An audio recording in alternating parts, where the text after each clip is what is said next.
जोड़ दिया ससुराल। नमिता और नमन की नई नई शादी हुई थी। शादी के बाद नमिता तो बहुत खुश थी, लेकिन पति नमन के चेहरे पर उसे कोई खुशी नजर नहीं आ रही थी। क्या बात है नमन, मैं आपको पसंद नहीं हूँ क्या? आप ना मुझसे अच्छे से बात करते, ना ही आपके चेहरे पर नई शादी वाली कोई खुशी नजर आती है। मुझसे कोई गलती हुई है क्या? ऐसी कोई बात नहीं है नमिता, बस मुझे शादी में कोई खास इंटरेस्ट नहीं है। शादी में इंटरेस्ट नहीं है तो फिर आपने मुझसे शादी क्यों की? क्या मैं आपको पसंद नहीं हूँ? मैंने शादी सिर्फ अपनी माँ के दबाव में की है। माँ चाहती थी कि जल्द से जल्द मेरी शादी हो जाए, इसलिए जिस लड़की को माँ ने मेरे लिए पसंद किया, बस मैंने उससे शादी कर ली। मुझे माफ कर दो, लेकिन इस रिश्ते से ज्यादा उम्मीदें मत लगाना। ऐसा नहीं है कि मुझे तुम पसंद नहीं हो, मुझे बस शादी में विश्वास नहीं है। लेकिन ऐसा क्या हो गया नमन कि आपका विश्वास शादी से ही उठ गया? जरूर इसके पीछे कोई वजह रही होगी। अब आप शादी करके मुझे अपने जीवन का हिस्सा बना ही चुके हैं, तो कम से कम मुझे ये जानने का तो अधिकार है ना कि आखिर मेरा पति मुझे स्वीकार करने से मना क्यों कर रहा है। नमिता, प्यार और शादी जैसा दुनिया में कोई रिश्ता ही नहीं होता। ये सब बस एक धोखा है और कुछ भी नहीं। बचपन से मैंने अपने माँ बाप को अपने जीवन का आदर्श माना, हमेशा खुद से ज्यादा उन्हें प्यार किया। मुझे तो हमेशा यही लगता रहा कि वो दोनों दुनिया के सबसे प्यारे जोड़े हैं, जो एक दूसरे को बहुत प्यार और इज्जत देते हैं। लेकिन जैसे जैसे मैं बड़ा हुआ, मेरा ये भ्रम टूट गया। बचपन से जिस कपल को मैं अपना आदर्श मानता रहा, वो तो बस मेरी खातिर एक छत के नीचे रहने का ढोंग कर रहे थे। मेरे मम्मी पापा के बीच बरसों से बोलचाल बंद है। वो बस मेरे लिए इस घर में एक साथ है। क्या मम्मी जी पापा जी एक दूसरे से बात तक नहीं करते? उन दोनों का तलाक हो रहा है नमिता, इसीलिए माँ का मेरे ऊपर दबाव था कि मैं जल्द से जल्द शादी कर लूं, ताकि वो भी इस रिश्ते से आजाद होकर अपनी नई जिंदगी शुरू कर सके। लेकिन इस उम्र में तलाक, मैं कुछ भी नहीं समझ पा रही हूँ नमन। नमिता, अपनी आंखें खोलो और अपने चारों तरफ देखो। हमारी सोसाइटी में जितने शादीशुदा जोड़े हैं ना, उनमें से आधे से ज्यादा सिर्फ इसलिए एक दूसरे के साथ है क्योंकि वो अपने बच्चों का भविष्य खराब नहीं करना चाहते। हमारे सोसाइटी में पति पत्नी का अलग होना बच्चों के लिए एक शर्मनाक बात होती है, और सिर्फ इसीलिए न जाने कितने ही पति पत्नी ना चाहते हुए भी एक दूसरे का साथ बरसों तक बस निभाते चले जाते हैं। मेरे माँ बाप भी उन जोड़ों में से ही एक है। वो आज तक सिर्फ इसलिए एक दूसरे के साथ है ताकि उनके बेटे को समाज में शर्मिंदगी ना उठानी पड़े। माँ को लगता था कि अगर मेरी शादी से पहले उनका तलाक हो गया तो मेरी शादी में अड़चनें आएगी। कोई भी अच्छे घर की लड़की मुझसे शादी नहीं करना चाहेगी। बस इसीलिए उन्होंने शादी के लिए मुझ पर दबाव बनाना शुरू कर दिया। मैंने माँ को बहुत समझाया कि मैं शादी नहीं करना चाहता, लेकिन उन्होंने मेरी एक नहीं सुनी। उन्हें यही लगता था कि अगर मेरी शादी नहीं होगी तो उन्हें ना चाहते हुए भी पापा के साथ और सालों तक रहना होगा। उन्हें इस अनचाहे रिश्ते से बचाने के लिए मैं तुम्हारे साथ इस अनचाहे रिश्ते में बन गया। नमन, आपने अपने बेटे होने का फर्ज तो निभा दिया, लेकिन मुझे ये बताओ कि मुझे किस अपराध की सजा मिल रही है? मेरी जिंदगी खराब करने से पहले आपने एक बार भी नहीं सोचा? जब आपको शादी में भरोसा ही नहीं है तो मैं इस घर में किस हैसियत से रहूं? मैं पहले बहुत परेशान हूं नमिता, प्लीज। मैं तुम्हारे किसी भी सवाल का जवाब देने की हालत में नहीं हूं। तुम मेरी हालत समझ रही हो? मेरे माँ बाप अलग हो रहे हैं, उन्होंने बरसों से एक दूसरे से बात नहीं की, मेरा घर टूट रहा है, और ऐसे माहौल में तुम मुझसे उम्मीद करती हो कि मैं अपना घर बसाने के बारे में सोचूं? देखो, मम्मी पापा ने अलग होने का फैसला कर ही लिया है। उनके तलाक के बाद चाहो तो तुम भी मुझे छोड़कर जा सकती हो। शायद मेरी किस्मत में जीवन भर यूं अकेलापन ही लिखा है। मैंने अपनी नियति को स्वीकार कर लिया है। मुझे अब किसी से कोई शिकायत नहीं है। नमन, इस रिश्ते का भविष्य तुम अकेले तय नहीं कर सकती। मैंने तुमसे शादी की है, इस नाते अब ये मेरा घर भी है, और मैं आज अपने आप से वादा करती हूँ कि इस घर को मैं किसी भी हालत में बिखरने नहीं दूंगी। मम्मी जी, मुझे खाना बनाना नहीं आता, आप मुझे अपनी तरह खाना बनाना सिखाएंगी? नमन आपके हाथ के बने खाने की बहुत तारीफ करते हैं।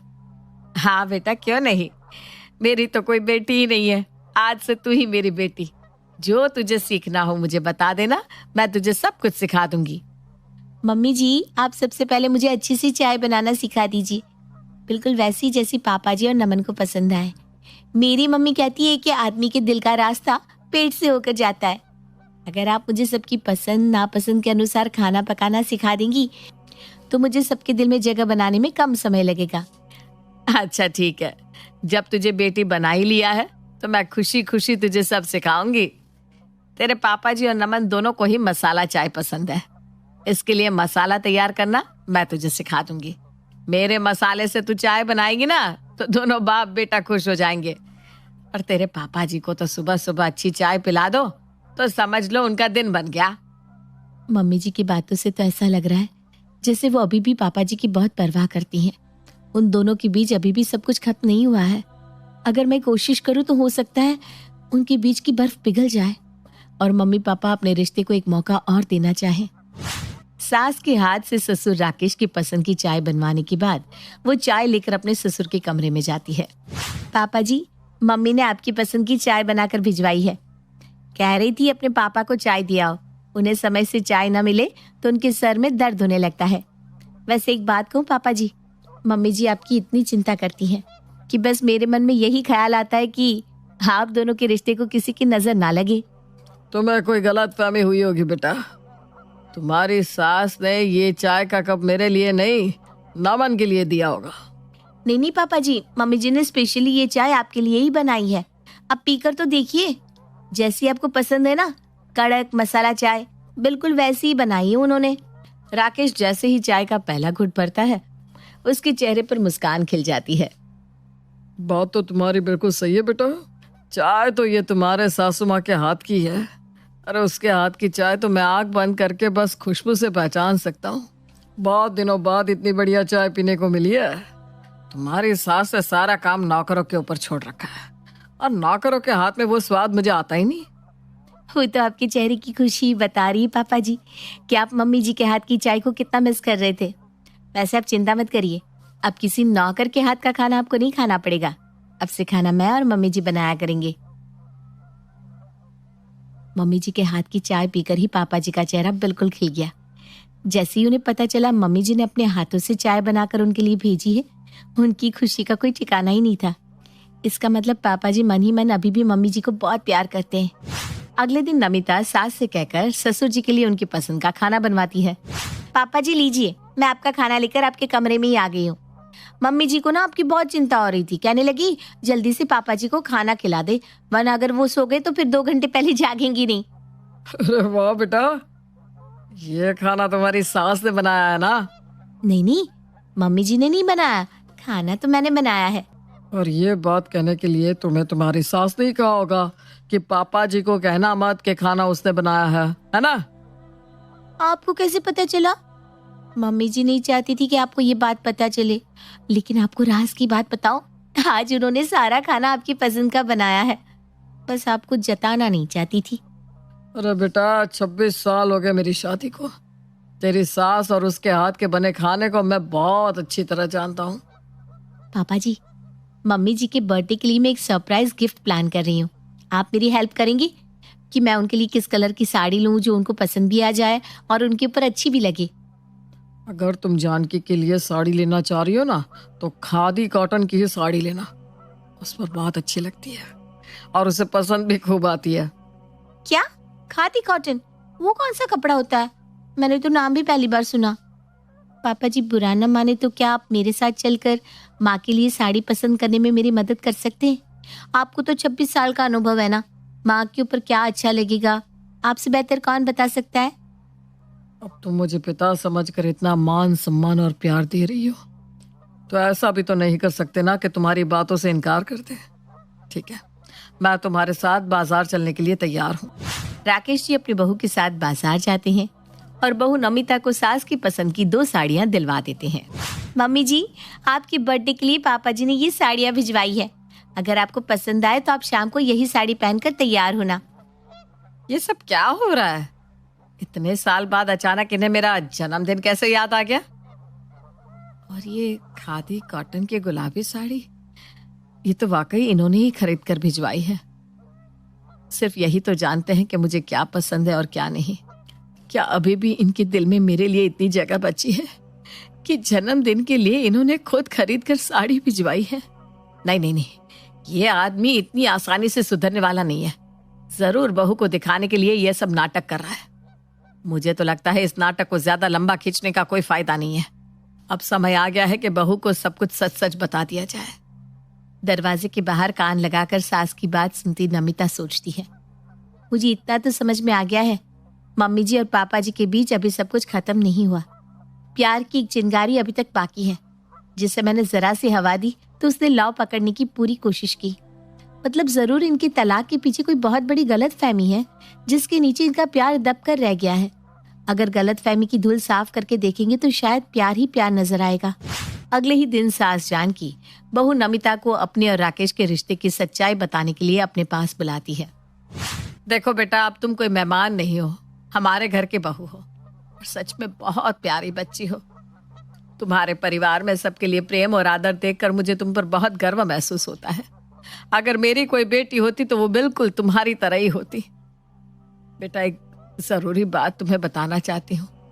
देखो, जानती हूँ तुम्हें झटका लगेगा, लेकिन सच का सामना तुम जितनी जल्दी कर लो तुम्हारे लिए उतना ही अच्छा है। मैं और तुम्हारे पापा जी तलाक ले रहे हैं। कोर्ट ने 6 महीने एक दूसरे के साथ रहने को कहा है। 6 महीने पूरे होते ही हम आपसी सहमति से तलाक ले लेंगे।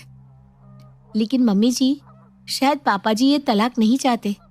वो तो मुझसे हमेशा आपके बारे में ही बातें करते रहते हैं। आपकी पसंद नापसंद के बारे में उन्होंने ही मुझे सब कुछ बताया है। पापा जी तो कहते हैं आप बहुत ही समझदार और घर को जोड़ने वाली पारिवारिक औरत हो। उनकी बातें सुनकर मुझे हमेशा यही लगता रहा कि वो आपका बहुत प्यार और सम्मान करते हैं। बड़ी बड़ी बातें बनाना बहुत आसान है, लेकिन जब वास्तव में प्यार और सम्मान देने की बारी आती है ना, तो सारे वादे हवा हो जाते हैं। तुझे पता है क्या किया तेरे पापा जी ने? मैं अपने मायके में सबसे बड़ी हूँ। मेरे जन्म के 15 साल बाद जन्म हुआ था मेरी छोटी बहन गीतांजलि का। बहन नहीं, हमेशा अपनी बेटी की तरह उसे प्यार किया मैंने। तुम्हारे पापा भी हमेशा से ये बात जानते थे कि मैं छोटी से कितना प्यार करती हूँ। उसकी आंखों में एक आंसू तक देखना मुझे गवारा नहीं। मेरी शादी के 18 साल बाद छोटी की शादी तय हुई थी।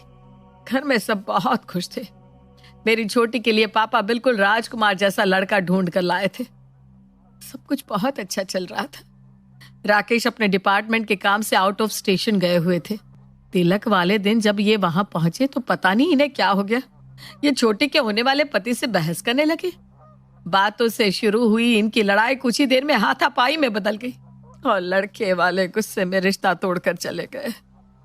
पापा ने लड़के वालों से लाख माफी मांगी। मैंने राकेश को बहुत समझाया कि उन्हें माफी मांगकर बात खत्म कर देना चाहिए, लेकिन वो टस से मस नहीं हुए।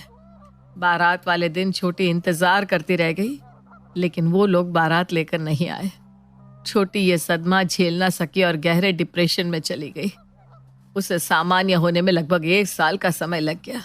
इस घटना ने हमारे रिश्ते की नींव हिला दी। मैंने सारी उम्र इनके और इनके परिवार के लिए समझौते किए, लेकिन मेरी इकलौती बहन की शादी में इन्होंने क्या किया? क्या इन्हें माफी मांगकर बात को खत्म नहीं कर देना चाहिए था?